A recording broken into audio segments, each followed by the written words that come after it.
If I told you that I read 182 books in 2022, you'd probably think to yourself, oh my god, is that guy okay? And the answer is no. So welcome back. Welcome back to my YouTube channel. Thanks for being here. Today I thought I would put my obsessive tendencies to good use and let you know what I think, in my humble opinion, were the best books of 2022. At least the ones that I read. So I've chosen my top 16 books and I've also ranked them in order of how much I liked them. That was like trying to rank my children, like trying to rank the characters in Friends, except without Ross. You know, sometimes God gives his toughest battles to his strongest warriors, and I was up for the challenge. I have ranked them. It's been tough, but I have got a definitive list, which I'm ready to share with you, and hopefully you can find an amazing book that you should definitely read in 2023. So the glasses are going on. As you can tell from my prescription, I'm very blind, but one thing I can see clearly is how great these books are. So on with the list. Firstly, I have 8 honorary mentions. They didn't quite make my top 16, but they are so wonderful. The Island of Missing Trees, Project Hail Mary, My Pen is the Wing of a Bird, The Woman Destroyed, Assembly, The Vegetarian, A Man Called Uva, and The Girl with the Louding Voice. And also On Sun Swallowing, which was my favourite poetry that I read this year, and I'm Glad My Mum Died, which was my favourite memoir. And now,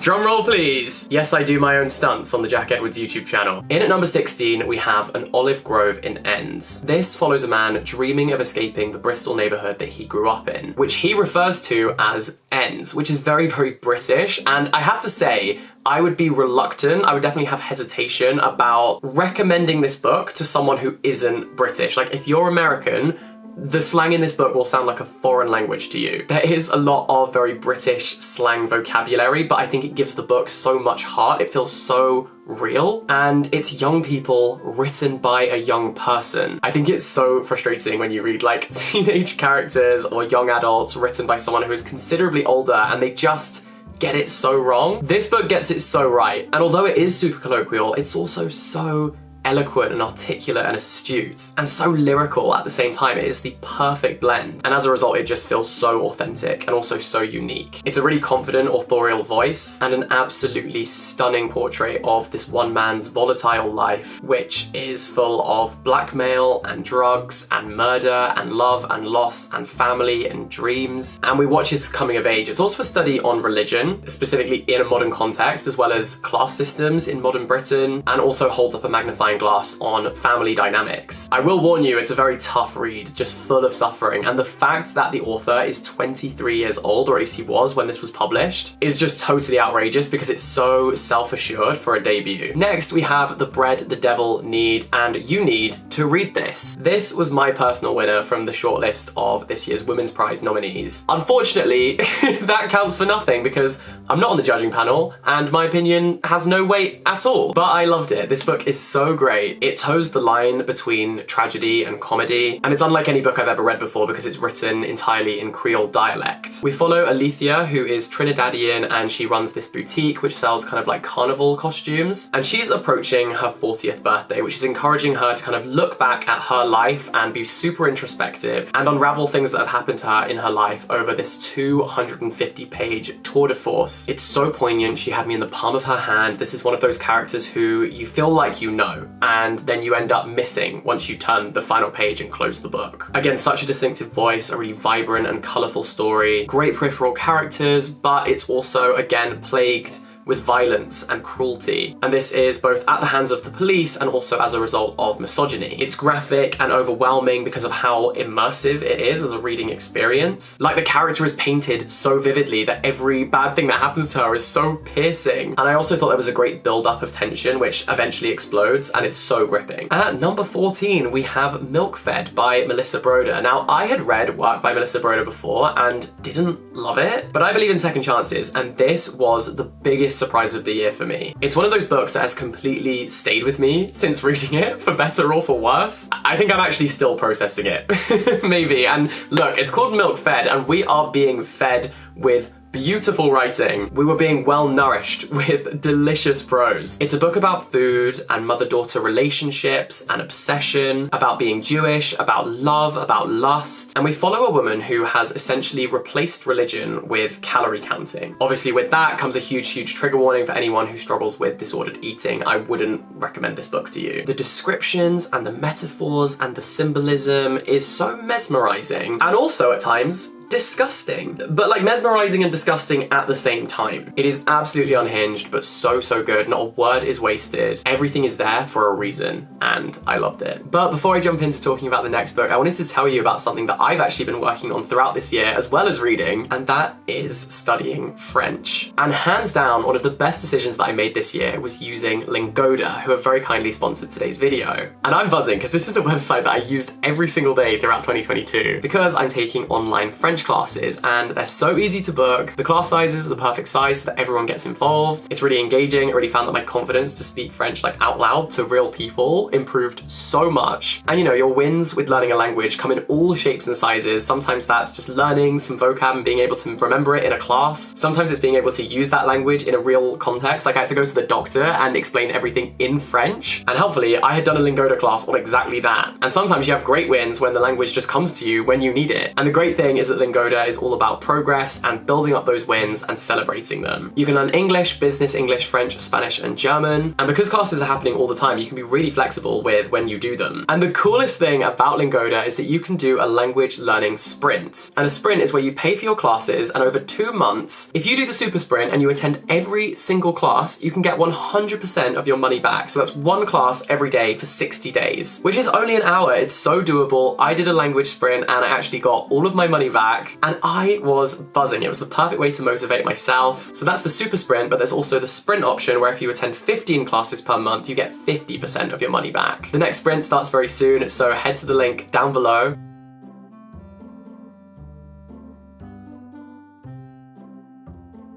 And thank you so much to Lingoda for sponsoring this video. Right now is the perfect time to get started if your New Year's resolution is to learn a new language or learn a new skill. Speaking of continuing, on with the next book. Next, we have Cleopatra and Frankenstein. This has divided opinions a little bit, I think, because if you need to like all of the characters in a book you're reading, you probably won't like this. Almost every character is just totally flawed. It's about a man and a woman called Frank and Cleo. They meet at a party in New York City. They have a rapid and intense love affair and eventually get married so that Cleo can get a green card to stay in the country. And this impulse marriage, this impulse decision just absolutely destroys them. Their lives sort of rupture from that moment. I guess you could say that Frankenstein created a monster. I think that's probably why that's the title. Nice one, Jack. We also follow this vibrant cast of characters around them. It's really important to me, if you're gonna have a big cast of peripheral characters, that they have so much personality, that they explode off the page and that they are there for a reason. And these characters are so great, and we actually get to walk a little chapter in lots of their shoes. And as a result, you get this mosaic of what life is like in your late teens, your 20s, and your 30s. Like I said, everyone is flawed, everyone makes mistakes, everybody has those days. These people just happen to have a lot of those days, a lot of mistakes. And although I thought the book had some imperfections, I thought it lagged a little bit, overall, I really enjoyed it. Next, we have Everyone in This Room Will Someday Be Dead.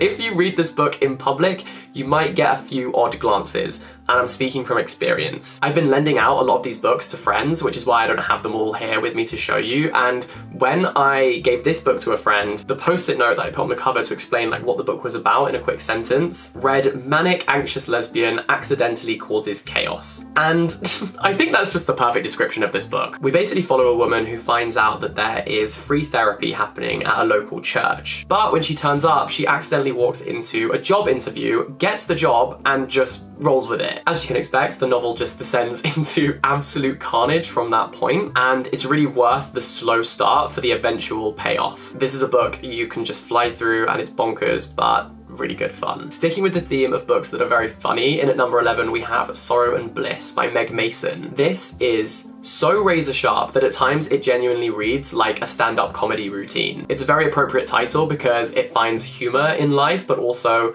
focuses on very difficult, hard, somber moments too. And I liked that it was grappling with these incredibly dark times whilst also capturing the silliness of some situations in our lives. It's about the breakdown of a marriage, and the tone of it has BFE. Big Fleabag energy. And that is a huge compliment. That is great.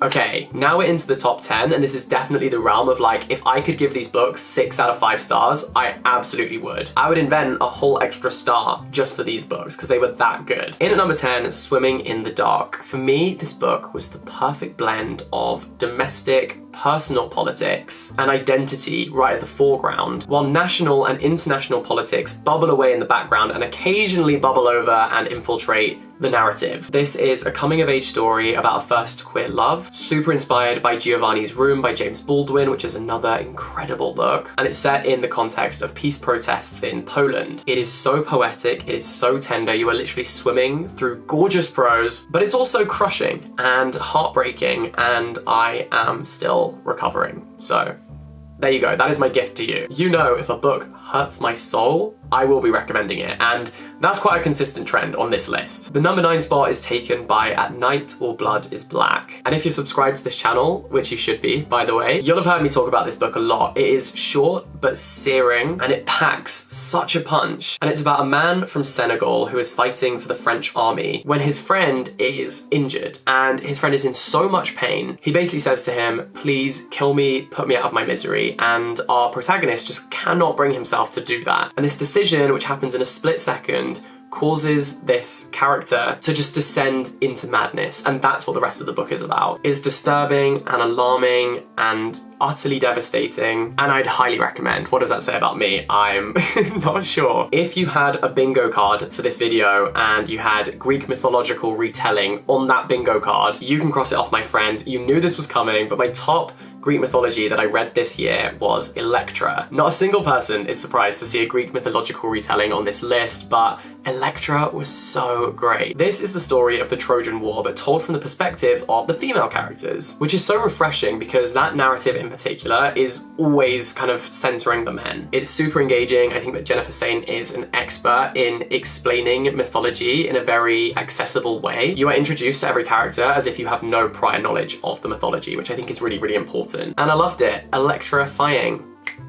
Okay, we can move on from that. Lie With Me is such a gorgeous, understated little book. The translation is so lyrical, so stunning. It's very similar to Swimming in the Dark thematically, and we follow the story of an author reflecting on a love affair from his youth. They met when they were kids, explored their sexuality together, and this boy has been his muse ever since. Because one day that boy moved away and they never saw each other again. It's somber, it's shattering, it is deeply moving, and I think it's the book that I underlined the most lines from out of anything this year because it was stunning. In all caps, in bold, underlined, and then underlined again. So we're now very much in the realm of like my favorite books of all time. Not just of the year. These are my favorite books that I read this year, but they're definitely new additions to my favorite books of all time as well. And so in at number 6, we have Our Wives Under the Sea. This probably wins the award for the loveliest writing I read this year. It was so sublime. I wish I could write like this. I wish I could write even slightly like this. I just wanted to extract it all, blend it up, fill up a tub with it, and then just bathe in it. It was so wonderful. And that's kind of ironic actually, because water is a huge motif in this book. It's about a lesbian couple and we follow both of their POVs, and as they alternate we find out that one was on a submarine mission that went wrong and the submarine was submerged and stuck at the bottom of the ocean, which of course is incredibly traumatic, and then the other POV is her wife, who is now helping her through her recovery. And that rehabilitation process back on dry land is so complicated and nuanced because of course she's doing it out of love, but the person who she loves she doesn't really even recognize anymore. She's trying to find that person that she adores in the wreckage that her wife has kind of become, and it's the kind of prose that just makes you gasp because it's that good. Next, in at number 5, we have The Promise. It's set in South Africa and considers apartheid by focusing on this one white family and also their black maid, who at one point was promised land by the family, but that is a promise that is never fulfilled. This book focuses on who gets a voice and who is silenced, whose narratives are told, and it deservingly won the Booker Prize in 2021. I think it was the perfect winner because it's written in such an experimental way. Basically, the narrative voice is very fluid and experimental because it moves around kind of like a camera. So sometimes we switch from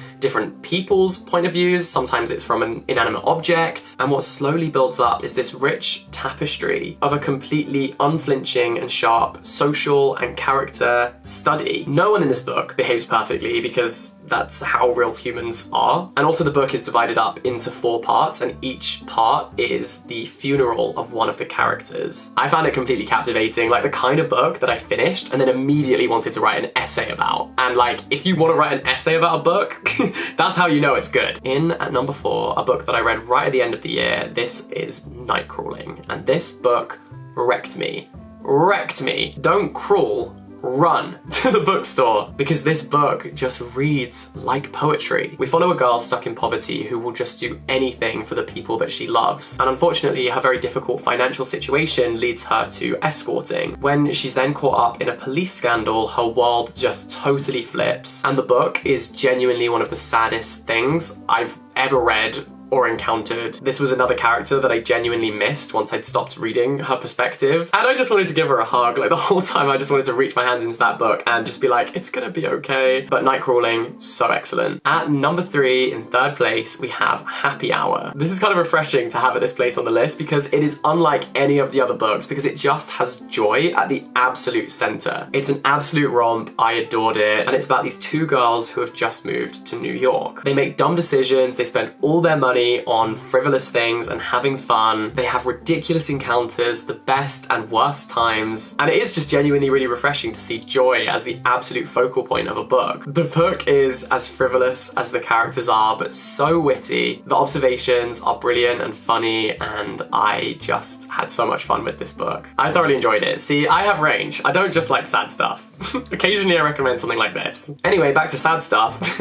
In at 2nd place is Elena Knows. Elena's daughter has supposedly committed suicide, but she cannot bring herself to believe that that is true. And so she takes matters into her own hands despite being very unwell herself. In that investigation, there is one person that she wants to talk to, and eventually she does. And the book just slowly builds up tension to this absolutely huge climax, this huge crescendo, this incredible confrontation, which is some of the best dialogue I have ever read in my entire life. I had goosebumps, I cried in public. Like, that sounds very dramatic, but for a book to have such a visceral response is crazy, I think. And these last 2 books on this list are books that just had me covered in goosebumps. The book considers mortality, our agency over our own bodies, especially when they begin to fail us, the sometimes harmful rhetoric of religious dogma, and so much more. It's such a short book, but it is incredible. And finally, my favorite book of the year is Panenka. You have heard me talk about this book all year. I read it right at the start of the year and just have not stopped banging on about it because it's another searing and moving character study, but also so understated. Again, there's a brilliant cast of peripheral characters who are expertly crafted, and as we've established, a book that makes me want to sob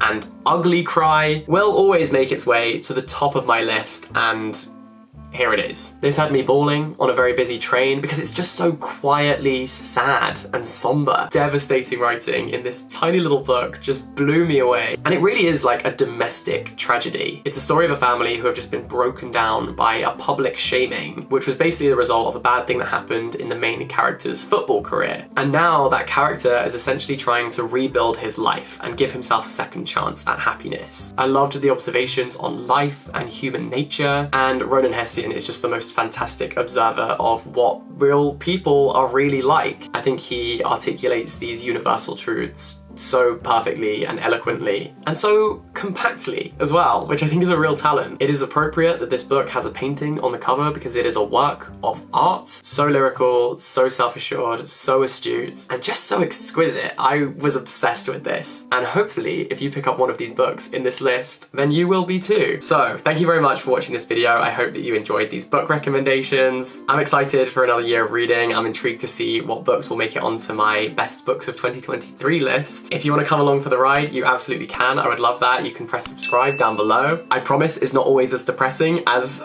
these books might make it sound. You can also join and become a channel member where you get loads of exclusive perks like a Discord chat and exclusive content. All that information will be down below. You can like this video, follow me on all my other social media where I share all the books that I'm currently reading. Thank you for watching. Thank you to Lingoda for sponsoring this video. Their link is down below. All the best, stay in touch, have a wonderful day, and I'll catch you very, very soon. Bye-bye!